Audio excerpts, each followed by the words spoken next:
Craig જીતેગા તો જીએગા નું trailer release. વિદ્યુત જામવાલા હાઈ ઇન્ટેન્સિટી એક્શન સીન કરતો જોવા મળ્યો. આ ફિલ્મ 23 ફેબ્રુઆરી રિલીઝ થશે.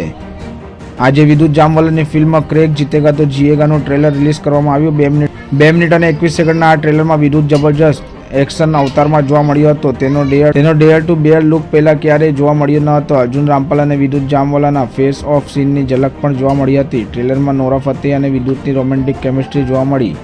મેકર્સે થોડા દિવસ પહેલા ફિલ્મનું ગીત રોમ રોમ રિલીઝ કર્યું હતું. આ હરિયાણવી ગીતના વિદ્યુત અભિનેત્રી રૂકમણી મૈત્રા પૂજા સાવંતને ડાન્સ કરતી જોવા મળી હતી. હોસ્ટેલ વિજેતા MC સ્ક્વેરે આ ગીતને પોતાનો અવાજ આપ્યો હતો. આ ફિલ્મમાં વિદ્યુત અને નોરા પહેલીવાર રોમાન્સ કરતા જોવા મળ્યા.